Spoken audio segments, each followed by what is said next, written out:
बिहार प्रदेश का एक ज़िला लगता है सीतामढ़ी और सीतामढ़ी ज़िले का एक गांव लगता है टीकमगढ़। दरअसल एक फ़ोन नंबर 6 अप्रैल 2025 की रात लगभग 10:30 बजे के आसपास बंद हो चुका था और 15 अप्रैल 2025 को इसी गांव के अंदर वो फ़ोन ऑन हो जाता है। जिसने वो फ़ोन ऑन किया था उसके बाद वो देखने लगता है कि बहुत सारे नोटिफिकेशन थे जो उसके पास लगातार आ रहे थे, बहुत सारे मैसेज थे, बहुत सारी कॉल आई हुई थी उसके पास, लेकिन नंबर बंद था इसीलिए उठा नहीं पाया। उसने देखा क्या कि इंटरनेट पर एक तरह से खबर चल रही है, उसी के बारे में कहानी चल रही थी, उसी के बारे में बातचीत हो रही थी। अब चाहे अखबार हो, चाहे सोशल मीडिया हो या न्यूज़ चैनल हो, हर जगह उन्हीं की खबरें चल रही थी। दोनों साथ-साथ थे, दोनों एक आदमी है, एक महिला है। दरअसल आदमी और महिला उन दोनों का जो रिश्ता था तो कुछ ऐसा था जैसे माँ और बेटे का रिश्ता होता है। वो एक होने वाला दामाद था तो दूसरा वो एक होने वाली सास थी। लेकिन वो अब दोनों ना होने वाले दामाद थे, ना होने वाली सास थी, वो थे प्रेमी और प्रेमिका। उन दोनों को आपस में इश्क हो चुका था और इश्क के बाद वो अपना घर छोड़कर भाग चुके थे। अब जहाँ देखो वहीं उनके बारे में चर्चा हो रही थी। इसी बीच में उन्हें पता चलता है कि जाकर थाने में शिकायत दर्ज कराई गई है। ये बात कही गई है कि 3.5 लाख रुपए की तो नकदी है और लगभग 5 लाख रुपए के आसपास के जेवरात भी लेकर भागे हैं। दोनों आपस में बातचीत करते हैं, कहते हैं कि प्यार किया तो डरना क्या, वैसे भी भारत का कानून हमें साथ साथ रहने की इजाज़त देता है, तो ये चोरी का इल्ज़ाम क्यों? जब हमने घर से कुछ सामान लिया ही नहीं है तो आखिरकार ऐसा कैसे हो सकता है? जैसे भागते भागते वो बहुत वक्त हो चुका था, अब नहीं भागना।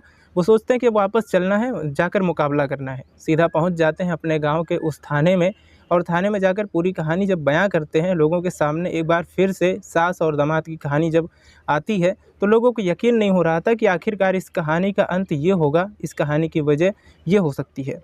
नमस्कार दोस्तों, मैं हूँ राज और आज के इस क्राइम के एपिसोड में आप सभी का बहुत बहुत स्वागत है। उम्मीद करता हूँ कि आप लोग स्वस्थ होंगे, मस्त होंगे। दोस्तों, ये सच्ची घटना है उत्तर प्रदेश के ज़िला अलीगढ़ का। एक थाना लगता है मडराक और इसी थाना क्षेत्र का ही एक गांव लगता है मनोहरपुर कायस्थ। दरअसल यहाँ की रहने वाली एक लड़की जिसका नाम शिवानी होता है, उम्र जिनकी 16 या 17 साल के आसपास होती है, वो 8वीं तक पढ़ी हुई है और उस लड़की का एक रिश्ता लगता है अक्टूबर 2024 के महीने के आसपास इन दोनों की शादी की बात चलती है। तो जो कि अलीगढ़ का ही एक ज़िला लगता है, थाना दादो लगता है, गाँव लगता है नंगला मछरिया। नंगला मछरिया का रहने वाला वो लड़का राहुल, इससे शादी की बात चलती है और शादी की बात चलते चलते जब कहानी आगे बढ़ती है तो बात आती है तो अप्रैल 2025 को यहाँ पर रोका होता है। रोका होने के बाद ये तय हो जाता है कि हम 16 अप्रैल 2025 की शाम को गांव में बारात लेकर आएंगे, आप तैयारी रखना। अब यहाँ पर तैयारियाँ चल रही थी जब 16 अप्रैल 2025 की बारात की बात चल रही थी शादी के लिए, चाहे वो हलवाई हो, चाहे वो जहाँ पर टेंट लगे, किसको कार्ड देना है, किसको नहीं देना, कौन मेहमान आएंगे, खाने में क्या बनना है और कपड़े वगैरह क्या लेना है, क्या देना है, किसके लिए क्या व्यवस्था करनी है, दहेज में क्या देना है, इस तरह की जो भी सारी तैयारियां थी वो चल रही थी। लेकिन अभी शादी को लगभग 10 दिन बाकी थे। तारीख थी 6 अप्रैल 2025 को। पति जो होता है इस महिला का, जो अपना देवी है, उसका जो पति होता है, इसका जितेंद्र उर्फ जीतू नाम है, वो तो जाता है कार्ड बांटने के लिए। लेकिन उस लड़की यानी कि शिवानी की जो माँ होती है, जिसका नाम होता है अपना देवी उर्फ सपना, जो कि जाती है बाज़ार में कुछ खरीदारी करने के लिए। पिता तो वापस लौट कर आ जाता है लेकिन माँ वापस लौट कर नहीं आती। 6 अप्रैल 2025 की रात लगभग 8:30 बजे के आसपास जब जितेंद्र उर्फ जीतू घर आता है तो अपनी बेटी शिवानी से पूछता है कि बेटा तुम्हारी माँ दिखाई नहीं दे रही है, माँ कहाँ है? तो शिवानी कहती कि माँ तो बाज़ार गई थी कि लेकिन लौट कर नहीं आई है। अब जो पति है वो अपनी पत्नी अपना देवी को लगातार फ़ोन कर रहा है, उससे बातचीत करने की कोशिश कर रहा है। तो पता जो अपना देवी है वो कोई ना कोई बहाना कर रही थी कि मैं अभी आ रही हूँ, यहाँ पहुँची हूँ। लेकिन कोई ना कोई इसी तरीके से बात करते करते 1 घंटे से ज़्यादा का समय बीत जाता है। जो जितेंद्र उर्फ जीतू है वो उसकी चिंता बढ़ जाती है। उसकी पत्नी आखिरकार ऐसा क्यों कर रही है? रात के जैसे ही 10:30 बजते हैं उसका नंबर बंद हो जाता है, स्विच ऑफ हो जाता है। अब कम्युनिकेशन के जो रास्ते थे वो बंद हो चुके थे। कहीं न कहीं जो पति होता है जितेंद्र उर्फ जीतू, उसको शक था कि ये दामाद से बहुत ज़्यादा बात करती है। एक काम करता हूँ, मैं दामाद से ही बातचीत करने की कोशिश करता हूँ। राहुल कुमार को जब फ़ोन लगाया जाता है तो राहुल कुमार एकदम गुस्से में तमतमाया हुआ था। उसने कहा कि 18 साल तुमने इन्हें बहुत ज़्यादा परेशान किया है, अब तुम इन्हें ज़्यादा परेशान नहीं कर सकते, इनका ख्याल मैं रख सकता हूँ। जब इस तरह की बातें उसने अपने होने वाले ससुर को कही तो उसके ससुर के पैरों तले ज़मीन खिसक जाती है। सोचने पर मजबूर हो जाता है कि आखिरकार ये कैसे बातें कर रहा है। अगला दिन आता है 7 अप्रैल। 7 अप्रैल को ये थाने पहुँच जाते हैं मडराक में और वहाँ जाने के बाद शिकायत दर्ज कराता है। लेकिन जो महिला घर से निकली है उसकी उम्र तो 38 साल के आसपास है और जो होने वाला दामाद है राहुल, उसकी उम्र लगभग 20 साल के आसपास। दोनों ही 18 साल से ज़्यादा हैं, इसीलिए दोनों अपने अच्छे और बुरे का फैसला ले सकते हैं, इसीलिए पुलिस ने कहा है कि इसमें एफआईआर दर्ज नहीं हो सकती। तब वो बताते हैं कि ये घर से 3.5 लाख रुपए नकद और 5 लाख रुपए के लगभग जेवरात भी लेकर गए हैं। तो ऐसी स्थिति में पुलिस ने जीडी में मामला दर्ज कर लिया है और दर्ज करने के बाद उन्होंने अपने स्तर से उसे तलाश करना शुरू किया। अब तलाश कर रहे थे या जैसे भी ये पता चलता है कि ये खबर कि सास अपने दामाद के साथ भाग चुकी है, फरार हो चुकी है। शादी को अभी 10 दिन का समय बाकी था, उससे पहले ही वो अपने दामाद को ऐसे कैसे लेके जा सकती है। अब चाहे सोशल मीडिया हो, अलग-अलग प्लेटफ़ॉर्म हो, इंस्टाग्राम हो या फ़ेसबुक हो या यूट्यूब हो, हर जगह यही चीज़ दिखाई दे रही थी। जैसे कि तब मेरठ के मुस्कान रस्तोगी की खबर चल रही थी, उससे कहीं ज़्यादा ये चीज़ वायरल होने लगती है सास और दामाद की। अब अखबारों में लगातार ये खबर प्रकाशित होने लगती है, न्यूज़ चैनलों हों, हर जगह जो है ये खबर दिखाई दे रही थी। जो कि सास है वो अपने होने वाले दामाद के लिए उसको लेकर दामाद को भाग चुकी है। तो इसी बात को देखते हुए जैसे बेटी को ये बात पता चलती है तो बेटी तो बीमार हो जाती है कि आखिरकार उसकी माँ ने ऐसा क्यों किया।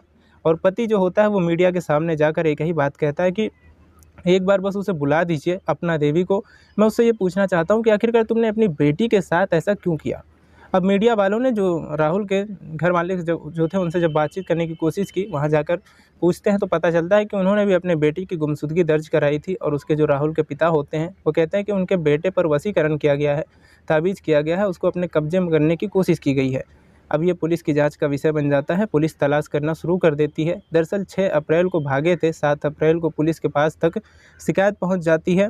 8 अप्रैल, 9, 10, 11, 12, 13 इस तरह से लगातार एक-एक दिन बढ़ रहे थे। पता चलता है कि उत्तराखंड के रुद्रपुर में उनकी लोकेशन पाई जाती है। लेकिन लोकेशन आगे जो भविष्य में पता चलता है कि ऐसा कुछ तो होता नहीं है। लेकिन 15 अप्रैल 2025 की ये बात है, दोपहर का समय था। ये बिहार प्रदेश के ज़िला सीतामढ़ी था और यह गांव लगता है टीकमगढ़, जो कि नेपाल और बिहार के बॉर्डर पर ये गांव है। वहां पर आराम से बैठे हुए थे और बैठे-बैठे अचानक ख्याल आता है कि जो मोबाइल है इसको ऑन करके देखते हैं आखिरकार क्या चल रहा है, क्या नहीं चल रहा है। क्योंकि उनका संपर्क, उनकी बातचीत का किसी से ख़त्म हो चुकी थी, हर किसी से संपर्क टूट चुका था। गाँव में क्या हो रहा है, गाँव के लोग क्या बातें कर रहे हैं, उनको लग रहा था कि ये बात सिर्फ गाँव तक ही सीमित होगी। वो यहाँ से लगातार एक दूसरा ठिकाना बदल रहे थे, आ रहे थे, जा रहे थे। तभी जैसे ही फ़ोन ऑन होता है, फ़ोन ऑन होने के बाद पता चलता है कि लगातार जो बातचीत है इन्हीं के बारे में चल रही है। हर जगह उनकी खबर चल रही है, हर जगह जहाँ देखो वहाँ यही सब छाए हुए हैं। लेकिन इन्हें सबसे ज़्यादा ख़राब बात ये लगती है कि 3.5 लाख रुपए की चोरी का जो इल्ज़ाम लगाया था, वो 5 लाख रुपए के जेवरात का जो इल्ज़ाम लगाया था, अब ये थाने पहुँच जाते हैं। अगले दिन यानी कि 16 अप्रैल को थाने पहुंच जाते हैं और थाने जाने के बाद बताते हैं, पूरी कहानी बताई जाती है। सास कहती है कि जो उसका पति है वो बेंगलुरु में रहकर फेरी वाला काम करता है। लेकिन जब वो गाँव घर पर आता है तब वो उसको बहुत ज़्यादा मारता है, पीटता है। किसी से 2 मिनट खड़े होकर बातचीत कर ले तो शक करने लगता है। ये बात है बहुत ज़्यादा जो है अजीब लगती है। इसी बात को लेकर घर में तनाव भी रहता था। पत्नी परेशान हो जाती है कि आखिरकार करूँ तो मैं क्या करूँ? पति के ताने लगातार बढ़ने लगते हैं। वो बोली कि अपनी बेटी के लिए खुद रिश्ता ढूंढ के लेके आई थी, राहुल से शादी कराना चाहती थी। राहुल का 1-2 बार बीच में फ़ोन भी आता है, लेकिन पति ने कुछ इस तरह का इल्ज़ाम लगाना शुरू कर दिया कि दामाद को भी नहीं बख्शा। जो उन्होंने दामाद था उनका, उसके बारे में भी गंदी-गंदी बातें करने लगता है। तब ये बात उसने अपने दामाद से कही कि देखो, तुम्हारे बारे में मेरे जो पति हैं जितेंद्र उर्फ़ जीतू, तो कुछ इस तरह से भद्दी-भद्दी बातें सोचता है। अब इतना सुनने के बाद राहुल ने तसल्ली से बातचीत करना शुरू किया अपनी सास से। अपने सास के दुख, अपने दर्द, उनकी जो तकलीफ़ें थी उनको बाँटना शुरू किया। सास का लगाव उसके उधर बहुत ज़्यादा बढ़ जाता है। अब दोनों आपस में घंटों-घंटों बातचीत करते थे। जिस प्यार की सास भूखी थी, जिस प्यार के लिए वो परेशान थी, वो कहीं न कहीं दामाद उसका ख़्याल रखना शुरू कर देता है। और वो तारीख भी आ जाती है कि 1 मार्च 2025 को पता चलता है कि वो बीमार है, तो बीमारी की बात देखने के लिए पहुंच जाती है। वहीं थोड़ा नज़दीक आ जाते हैं, मीडिया रिपोर्ट की माने तो ये बहुत ज़्यादा करीब आ जाते हैं। और यहीं से इतनी हमदर्दी बढ़ जाती है कि इन दोनों ने फैसला कर लिया था कि हम साथ-साथ ही रहेंगे, साथ-साथ ही जिएँगे, अब चाहे कुछ भी हो जाए। हालाँकि इस बीच में उनकी बातचीत होती रही, शादी की तारीख नज़दीक आ रही थी, कार्ड बँट रहे थे, लेकिन अचानक से दिमाग में ख़्याल आता है कि अगर हमने अब फ़ैसला नहीं लिया तो फिर फ़ैसला कब लेंगे? इसीलिए 6 अप्रैल 2025 को ये यहाँ से घर से निकलते हैं। घर से निकलने के बाद सीधा अलीगढ़ पहुँचते हैं। अलीगढ़ जाने के बाद बरेली पहुँचते हैं। बरेली से मुजफ्फरपुर पहुंचते हैं, जो कि बिहार का ही एक ज़िला लगता है। और ये एक दूसरे के ठिकाने लगातार बदल रहे थे, भाग रहे थे। भागते भागते ये थक जाते हैं और उनके पास कोई पैसे भी नहीं थे। उन्होंने जो चोरी का इल्ज़ाम लगता है उसको लेकर ये दावा कर रहे हैं कि हमने कोई चोरी नहीं की है, हमने कोई जेवर नहीं उठाया है, ना तो लड़के ने कहीं अपने घर से कुछ चोरी की है। और वैसे भी उसकी सास कहती है, जो होने वाली सास थी, कोई भी सामान नहीं उठाया। हालांकि उन्होंने जाकर सरेंडर किया है। ये भी दावा किया जा रहा है कि पुलिस उन्हें बिहार के बॉर्डर से, जो बिहार और नेपाल का बॉर्डर है, वहाँ से खुद उठा कर लेकर आई है। अब ये बात कितनी सच है कि पुलिस उन्हें लेकर आई है या इन्होंने खुद अपने आप को सरेंडर किया है, ये तो खैर पुलिस की जांच के बाद ही स्पष्ट हो सकेगा। पुलिस जो कहेगी वही सच माना जाएगा, लेकिन मीडिया रिपोर्ट में चल रहा कुछ जैसा कि इन्होंने अपनी बदनामी, चोरी की बात पता चलती है तो चोरी की बात पर इन्हें गुस्सा आता है। वो कहते हैं कि पूरी ज़िंदगी इस चोरी के कलंक के साथ हम जी नहीं सकते और भारत का कानून उन्हें अलग होने की बात करता नहीं है। भारत का कानून कहता है कि 18 साल के बाद अच्छे बुरे का फ़ैसला खुद लिया जा सकता है। अब हम अच्छे बुरे का फ़ैसला ले सकते हैं तो फिर अपने घर पर ही रहकर क्यों ना बात करें। तब जाकर थाने जाते हैं, दादो थाने। अब दादो थाने वाले जो है उन्हें मंडराक भेज देते हैं। मंडराक में उनसे बातचीत, पूछताछ शुरू हो जाती है और पूछताछ के बाद ही कुछ आगे निर्णय आएगा। उन दोनों का क्या कहते हैं क्या नहीं कहते, जज के सामने जो भी बात कहेंगे फिर आगे वही बात होगी। दोस्तों, इस पूरे घटनाक्रम को सुनाने का उद्देश्य किसी को परेशान करना नहीं है, किसी का दिल दुखाना नहीं है, बल्कि आपको जागरूक करना है, आपको सचेत करना है।